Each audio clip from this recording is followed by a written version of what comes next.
आप सबका हमारे चैनल पर तहे दिल से स्वागत है। आज मैं आप सबके लिए एक बहुत ही इमोशनल स्टोरी लेकर आई हूँ, जिसे सुनने के बाद अपने आँखों से आंसू बहते हुए आप सब रोक नहीं पाएंगे। अगर आप सबको इमोशनल कहानियाँ सुनना अच्छा लगता है तो प्लीज़ ये स्टोरी को सुनिए और सुनने के बाद हमें कमेंट करके बताइए क्या ये कहानी सच में रुला देने वाली कहानी थी।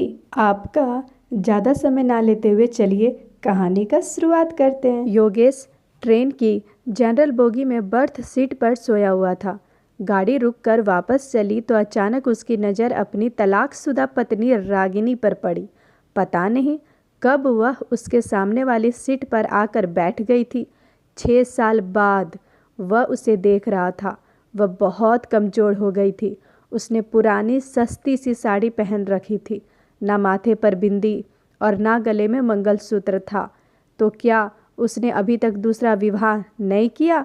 क्या अभी तक वह मेरी तरह अकेली ही है? योगेश ऐसा सोच ही रहा था कि तभी रागिनी की नज़र उस पर पड़ी। नज़रें मिली तो योगेश दूसरी तरफ देखने लगा।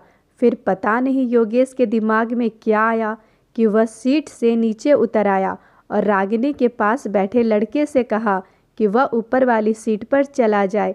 लड़का मान गया। तब योगेश रागिनी के पास बैठ गया। बैठते ही योगेश बोला, रागिनी कैसी हो?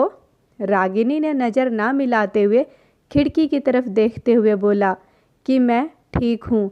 और आप? योगेश बोला, मैं भी ठीक हूँ और कानपुर जा रहा हूँ। त्यौहार होने के कारण रिजर्वेशन सीट नहीं मिली, इस कारण जनरल बोगी में आना पड़ा। तुम कहाँ जा रही हो? वह बोली, मैं भी कानपुर ही जा रही हूँ। आजकल माँ वहीं बड़े भैया के पास ही है, बीमार है, इसलिए मिलने जा रही हूँ। काफ़ी देर दोनों चुप रहे।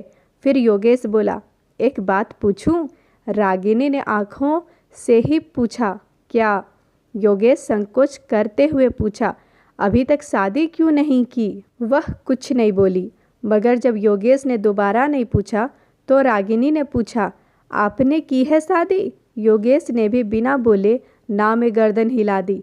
फिर काफ़ी देर तक दोनों चुप रहे, मानो एक दूसरे को परख रहे थे। डिब्बे में कुल्फ़ी बेचने वाला आ गया था। योगेश बोला, खाओगी? रागिनी ने ना में सिर हिला दिया। योगेश ने रिक्वेस्ट करते हुए फिर पूछा, खा लो यार, तुम्हारे साथ मैं भी खा लूँगा। जानता हूँ तुम्हारी सबसे बड़ी कमजोरी कुल्फ़ी है। वह थोड़ा मुस्कुराई तो योगेश ने महसूस किया कि वह अपनी आंखों से बहने वाले आंसुओं को समेटने का प्रयास कर रही है। 5 साल उसके साथ रहा था। जब वह अपने आंसुओं को समेटने का प्रयास करती थी तो ऐसे ही मुस्कुराया करती थी। योगेश दूसरी तरफ देखने लगा तो रागिनी चुपके से अपने आंसुओं को पोंछने लगी। फिर वह सहज कर बोली, एक शर्त पर खाऊंगी। योगेश बोला, क्या शर्त है? तो रागिनी बोली, पैसे मैं दूंगी। योगेश कुछ नहीं बोला।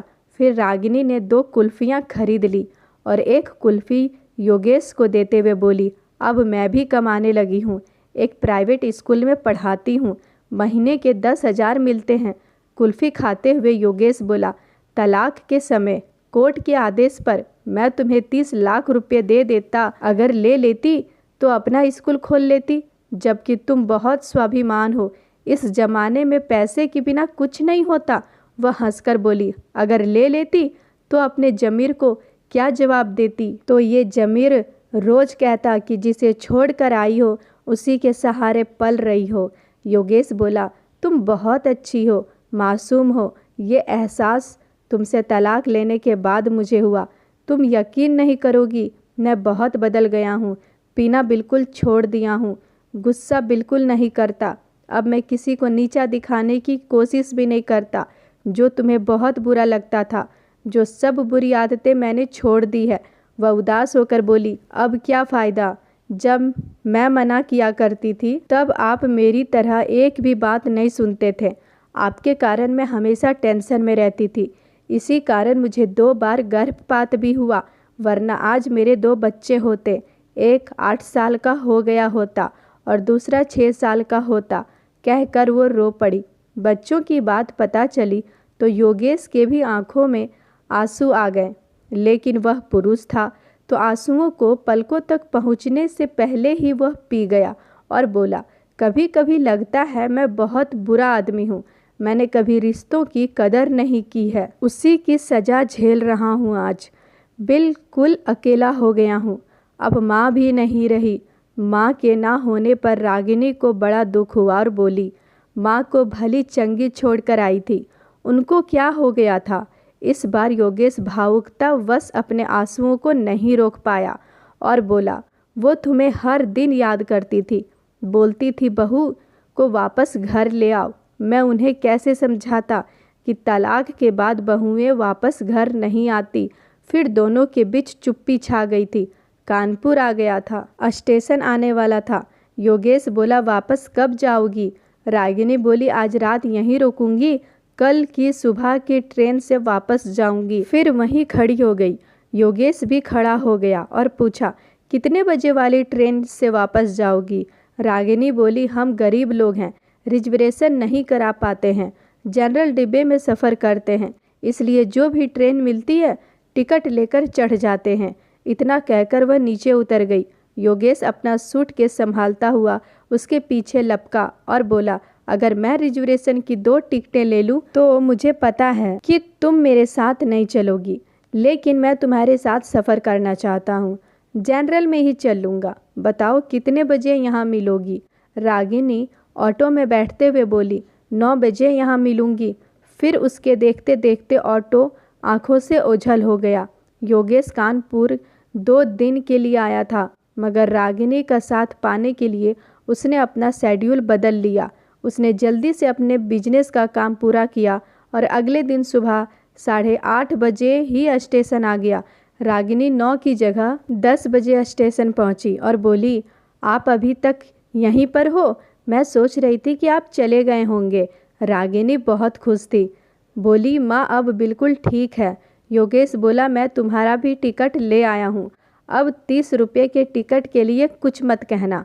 रागिनी हंसते हुए बोली, अभी ट्रेन आने में आधा घंटा है, चलो तब तक कुल्फ़ी खाते हैं, पैसे मैं दे दूँगी, हिसाब बराबर हो जाएगा। इतना कहकर वह फिर मुस्कुरा दी। वह जब भी मुस्कुराती थी योगेश की नज़र उसके चेहरे पर ठहर जाती थी। फिर दोनों ने कुल्फ़ी खाई और तब तक ट्रेन आ गई और फिर से एक नया सफ़र शुरू हो गया। मगर इस सफ़र में कुछ खास था। योगेश कुछ कहने के लिए तिलमिला रहा था, मगर डर भी रहा था कि वह मना कर देगी तो। योगेश नोटिस कर रहा था कि रागिनी बड़े भाई के घर से नई साड़ी पहनकर आई थी। वह बहुत सुंदर लग रही थी। खिड़की से आ रही ठंडी हवा के झोंकों से रागिनी के ललाट पर लटकी बालों की एक लड़ी झूम रही थी।